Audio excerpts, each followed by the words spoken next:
Oxon 3 Comunicación Natural. Toyota. Renfe. Nuevo Espacio Elite. San Miguel. Coca-Cola. Universidad de Oviedo.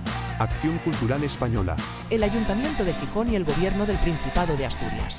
Patrocinan la 37ª edición de la Semana Negra.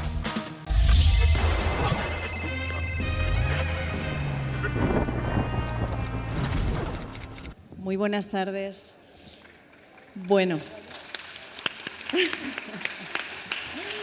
estos aplausos, qué maravilla de lugar, qué maravilla de lugar. De verdad, sois un público increíble. Bueno, qué placer, lo dije ayer y lo repito hoy, estar este año aquí sin libro porque es la excusa para estar admirando y presentando los libros estupendos de los demás. Y hoy es el día de Ángeles Caballero, mi compañera, gran periodista, compañera en la serie El País, pero eso solo hace 5 minutos. Antes ha tenido una trayectoria enorme en otros medios, en Onda Cero, El Confidencial, etcétera.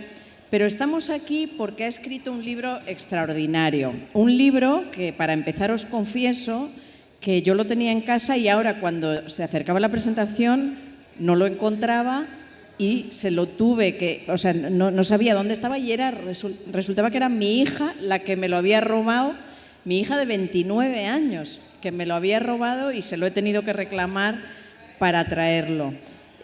¿Por qué digo esto? Porque es un libro, ahora hablaremos de él, que posiblemente lo sabéis, es sobre, bueno, se titula Los parques de atracciones también cierran. Es un libro sobre la vivencia de la enfermedad y muerte de sus padres, sobre su experiencia, de ella, de la ausencia de su hermana, ahora iremos desgranando todo.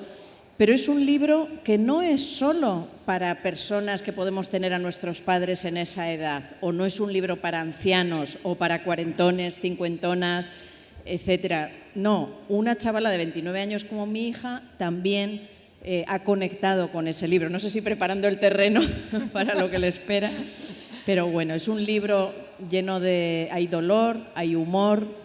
Sobre todo hay humor, o sea, es una historia difícil porque lo que os digo es una historia de envejecimiento y muerte, de decadencia, de no reconocer a tus padres. Aquí hablamos de Manolo y Juli, si no me equivoco que se llaman. Bueno, un Manolo y una Juli que ya no reconoces como aquellos que te criaron, ¿no? Está lleno de escenas en las que desde el frigorífico que abres y ya no reconoces la comida que ves en él porque no es la que solía haber, a multitud de detalles que que lo convierten en algo muy poético, ¿no? No es un ensayo teórico, no es de un geriatra, no es una teorización sobre la enfermedad, sino es una vivencia personal por parte de una gran periodista. Tiene muchísimos elementos muy, muy cercanos y que todos podemos reconocer. Así que, Ángeles, si te parece, cuéntanos de dónde nace, que sabemos de dónde nace, pero cuéntanos de dónde, o sea, tu experiencia es esa, pero ¿de dónde nace la idea de escribir el libro? Bueno, muchísimas gracias. Nunca pensé que iba a haber tanta gente escuchando hablar a una periodista no nacida, pero sí criada y educada en un lugar como Getafe.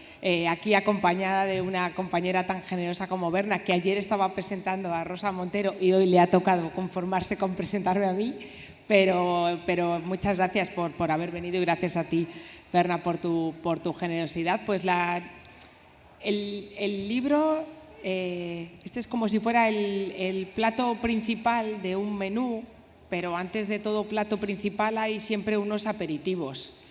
Y esos aperitivos venían dados durante el tiempo en el que yo fui, como probablemente muchos de vosotros habréis sido, o quizá lo estéis viviendo, en que os convertís en madres y padres de vuestros padres cuando os toca cuidarlos, y esos padres se convierten en tus hijos y es un cambio de roles pues muy delicado y tiene un punto salvaje incluso, ¿no? Y que uno se topa con ello a veces de repente o a veces de manera gradual.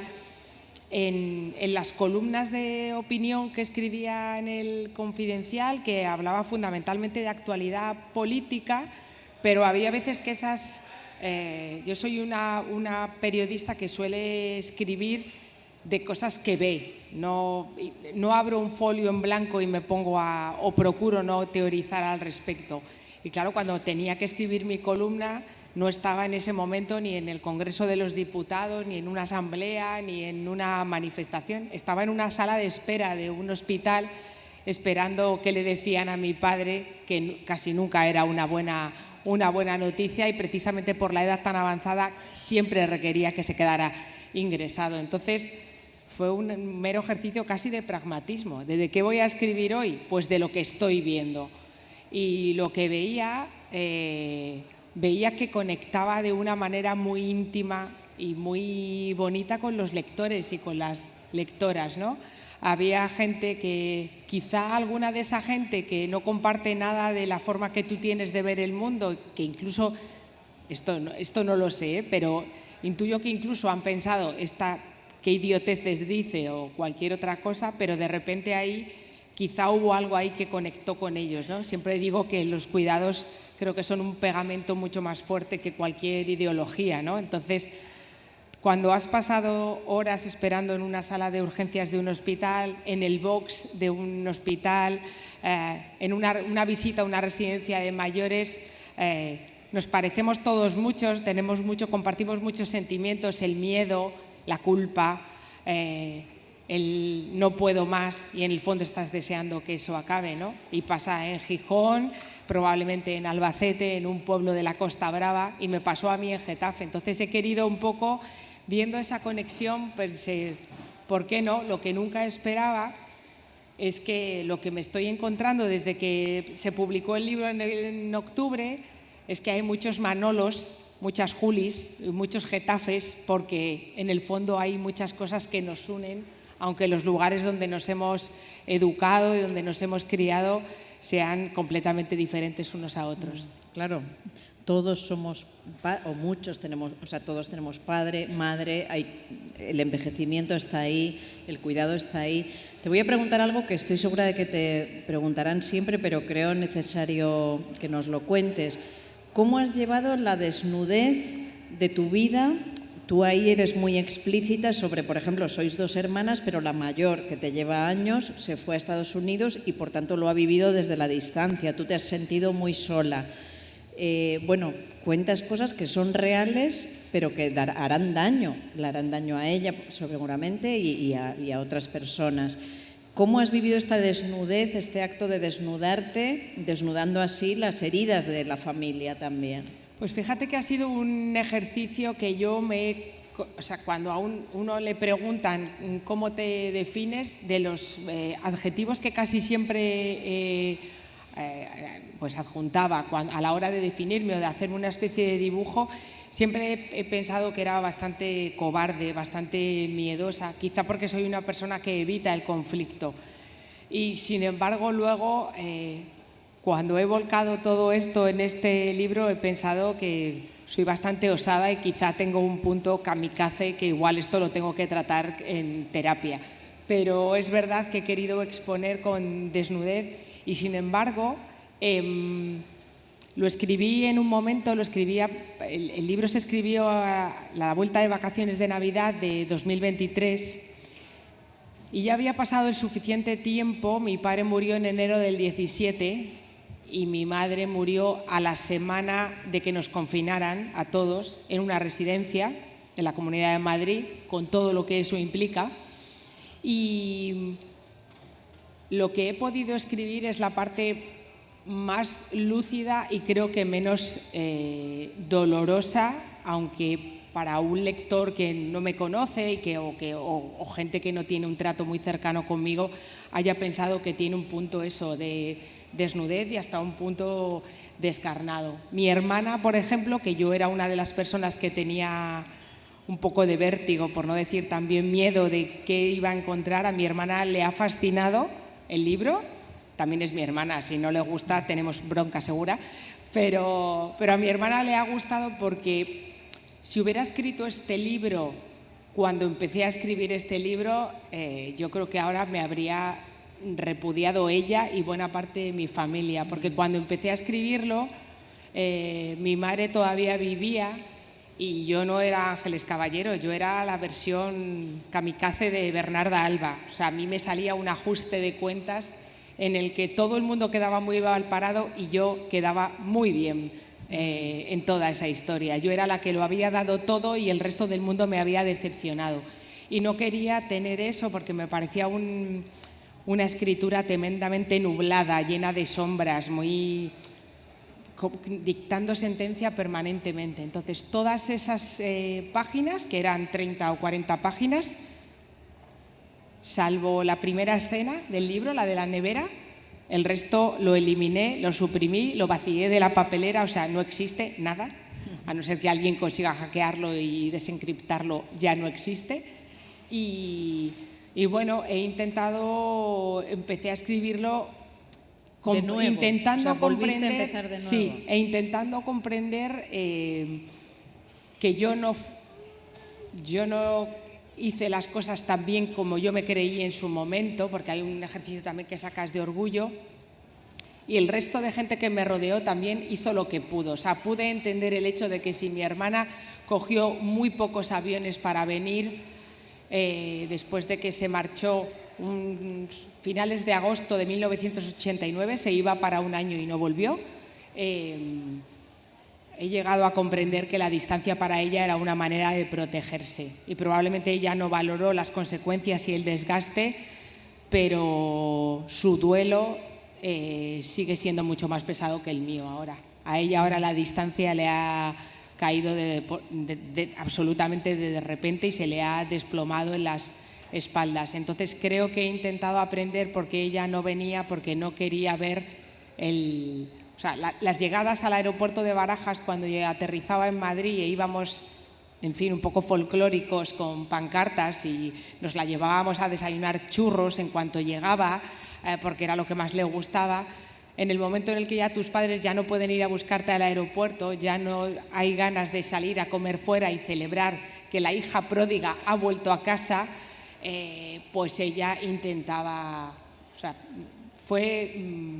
racionó mucho todo eso y quizá fue para protegerse porque estaba viendo lo que veía yo también y era lo que nos venía, que era un diagnóstico fatal, un par de carcinomas, uno en la próstata y otra en el hígado, sin ningún tipo de solución. No había solución ni de trasplante ni de quimio, nos dieron las cosas hechas a las dos.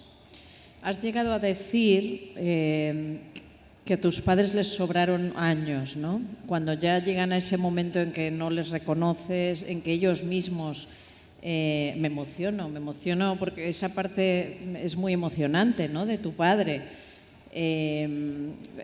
¿Cómo sostienes esto? O sea, ¿lo sostienes, que les sobraron años? ¿Crees que ellos también lo sienten así? A ver, yo creo que quizá por esto que os acabo de compartir con vosotros, que creo que no es tanto una cuestión de valentía, quizá un poco de osadía o un poco de ir así un poco a pecho descubierto por la vida, pero yo sigo sosteniendo que a mí me sobró tiempo de mis padres. Me sobró tiempo por lo que yo vi y me sobró tiempo por lo que vi en su mirada, ellos siendo conscientes de lo que yo estaba viendo de ellos. Algunos momentos profundamente íntimos que relato en el libro y siempre intentando ponerle un punto de humor para que no pese, pero hay escenas, frases de mi padre cargadas de lucidez pero cargadas de dolor, yo agarrada al barrote de la cama del hospital con la habitación a oscuras, en las que he dicho, esto está pasando y sé que tengo muchas cosas en las que reconocerme en el privilegio, pero cómo desearía que esto lo escucharan otros, o no escucharlo, o que no fuera mi padre o que no fuera mi madre, con lo cual sí, sigo... Yo creo que la frase, no sé si también voy a decir algo un poco brusco, pido disculpas, pero creo que la frase que más repetí con mi marido saliendo del hospital, saliendo de la residencia, todo esto, las dos palabras que más repetíamos era bendito infarto. Y lo siento profundamente porque a lo mejor hay alguien aquí que ha tenido cerca a alguien que ha fallecido por un infarto, pero los procesos en los que hay... Mi padre fue un deterioro físico, pero con el carcinoma de hígado aprendí que todos los órganos que nos ayudan a filtrar. Cuando dejan de filtrar, empezamos a decir cosas bastante incoherentes, primero como si nos hubiéramos tomado un par de copas y luego ya directamente el discurso no tiene mucho sentido, ya hay un deterioro cognitivo y eso, ser testigo de eso y sobre todo cuando desaparecen los filtros, ¿no?, por parte también de tus padres y te dicen de repente una serie de cosas que tú tienes que hacer un ejercicio de contención gestual y verbal para no asesinarlos. Claro, sí, los enfermeros, los doctores me decían, no es tu madre. Y yo, pero ¿cómo no va a ser mi madre? O sea, me acaba de decir una barbaridad. Pues era mi madre y no me hubiera... He visto cosas que no hubiera querido ver y supongo que no soy la única. Hablemos del humor, porque hay mucho Hombre, humor. claro. No es un libro dramático, siendo que trata algo dramático. ¿Cómo has logrado recurrir al humor? ¿Cómo lo defiendes? ¿Cómo lo consigues? Pues mira, yo creo que ahí habrá una parte que corra por mis venas y que forma parte de mi ADN, pero la escuela en la que yo me he educado ha sido la escuela de la risa y del humor. Mis padres venían, cada uno de ellos, nacidos en la década de los 30, mi padre en el 32, mi madre en el 38, de familias muy pobres y como cuento en el libro, pobreza de que mi padre vivió en un vagón de tren abandonado junto con sus padres y sus otros 5 hermanos y solo había posibilidad de calentar a la pequeña de la familia, el resto hacía lo que podía. Y bueno, ese hombre sin estudios primarios, no llegó a hacer ni siquiera estudios primarios, a mis padres los sacaron del cole a cada uno de ellos cuando tendrían, no sé, entre 4 y 6 años cada uno de ellos. Yo creo que se refugió en la risa para tapar sus vergüenzas y para tapar sus carencias. Y a pesar de que yo he podido formarme, me he dado cuenta de que para mí el humor es pura supervivencia. O sea, recurro al humor muchas veces incluso ejerciendo el periodismo porque es un estupendo comodín cuando hay algún tema de los que te toca hablar. Esto es un truquillo, ya lo estoy compartiendo también.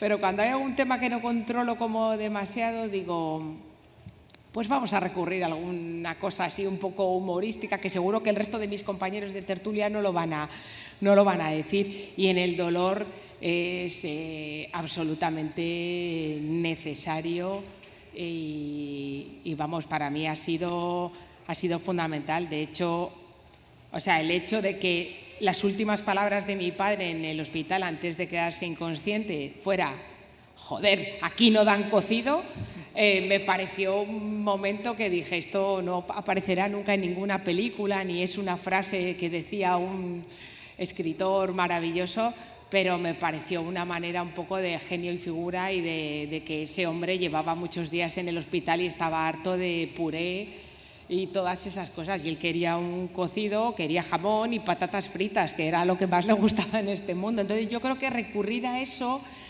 o de momentos un poco entre berlanguianos o almodovarianos o cualquier tipo de referente que tengáis en vuestra memoria o al que recurráis, pues en ese tipo de momentos, quizá con cierto sarcasmo o incluso con ternura, yo me aferro a ellos. Entonces he pasado mucha risa también en esos ingresos hospitalarios por cosas que se han dicho, cosas que han sucedido. Ese momento en la residencia, cuando ya mi padre no estaba mi madre en la residencia, en la que llego a verla y la veo y le voy a dar un beso y veo que no tiene la dentadura postiza. Y entonces yo la veo y claro, o sea, una persona sin dientes, más si es tu madre, yo la vi y dije, a ver, no puede ser. O sea, esta mujer tengo yo que ponerle sus dientes. Entonces fui a la coordinadora de la residencia y le digo, no encuentro los dientes de mi madre. Ya este arranque no está mal. ¿Dónde están los dientes de mi madre? Dice, ¿cómo que no los encuentras? Digo, no los tiene en el cuarto, no sé dónde están. Entonces, esa mujer en una mesa muy regia, de madera imperial, cualquiera habéis ido a una joyería, que sabes que sacan unos cajones así como que tienen un fieltro. Esa mujer me sacó una bandeja como con una docena de dentaduras postizas y me dijo, pues a ver si encuentras los de tu madre. Y yo hubo un momento en que pensé, esto no está pasando. O sea, yo no puedo estar haciendo de exploradora de dientes. Pues los encontré. Encontré el colmillo que yo dije, va a ser esta. Hice la prueba y ya reconocí a mi madre con su dentadura imperial. Pues ese tipo de cosas que en el fondo cuando salí pensé, o sea, ¿por qué cosas pasamos? O sea, yo buscando dientes, yo pensando, estos otros 11 dientes serán de alguien que no tiene dientes aquí dentro.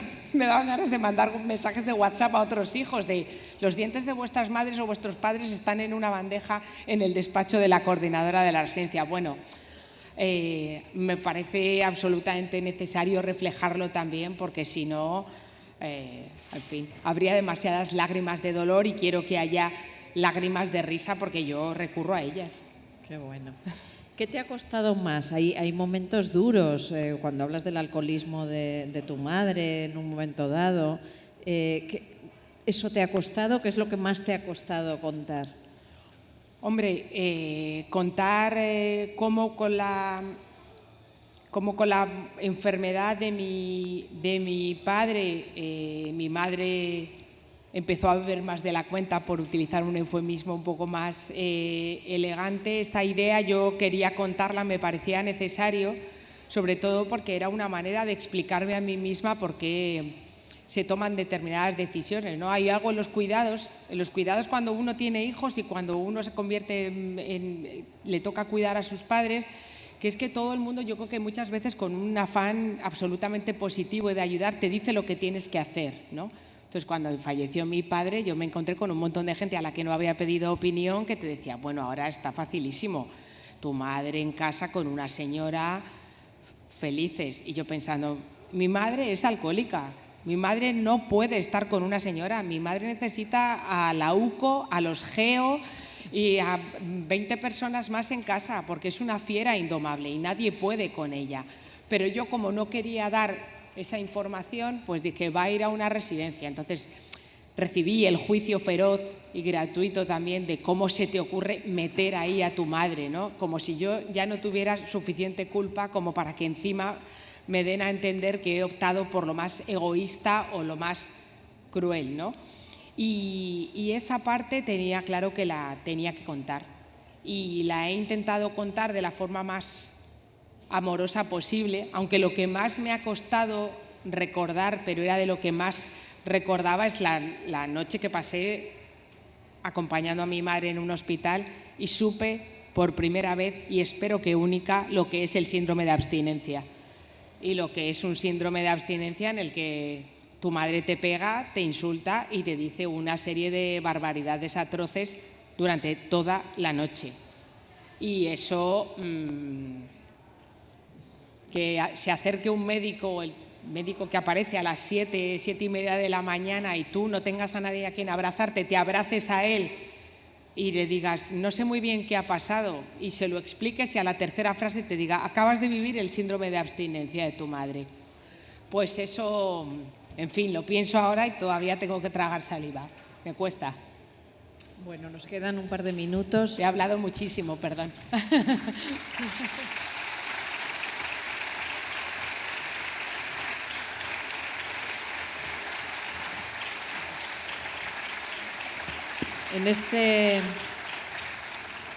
¿Nos quieres explicar? Bueno, nos quedan un par de minutos y luego os invito a comprar el libro y que os lo firme, pero para terminar me gustaría que nos explicaras el título. Los parques de atracciones también cierran. Pues mira, el título vino dado, antes hablaba de que esto quizá es el plato principal y lo otro fueron aperitivos, porque en mi casa se cultivaba, se rezaba poco, pero se aperitiveaba mucho. Y durante un aperitivo, habiendo escrito el libro, pero sin título aún, estaba tomando el aperitivo con mi marido, que también tiene un papel importante en el libro y en mi vida y en todas partes, y le dije, no sé qué título poner, estoy muy insegura con eso, tengo un montón de dudas. Y me dijo, pero a ver, ¿tú qué quieres decir con todo esto? Y entonces le dije, pues que hay personas que tenemos un carácter un poco, pues como donde estamos aquí, un poco verbenero, un poco de feria, nos gusta la jarana, pero de vez en cuando tenemos derecho a enfadarnos, a cerrarnos en nosotros mismos, a protestar. Ese permanente estado de guasa, la nariz de payaso, de vez en cuando hay que descansar de uno mismo. Y entonces le dije, chico, porque los parques de atracciones también cierran. Y me dijo, ya lo tienes, voy a pagar. Y así fue. Así que tiene que ver con eso, con que uno tiene derecho a abrirlo cuando quiera, pero cuando lo quiera cerrar, que no pasa nada, que volverá a abrir y tardará más o menos, o a lo mejor no abre, ojalá todos vuelvan a abrir, pero que esa época llega y pasa, porque tiene caducidad y es doloroso pensar que estás deseando que pase para volver a abrirlo, pero aquí estamos, en Gijón. Bueno, así pues que muchas gracias. Gracias y ya sabéis, ahí va a estar. Gracias. Oxon 3 Comunicación Natural. Toyota. Renfe. Nuevo Espacio Elite. San Miguel. Coca-Cola. Universidad de Oviedo. Acción Cultural Española. El Ayuntamiento de Gijón y el Gobierno del Principado de Asturias. Patrocinan la 37ª edición de la Semana Negra.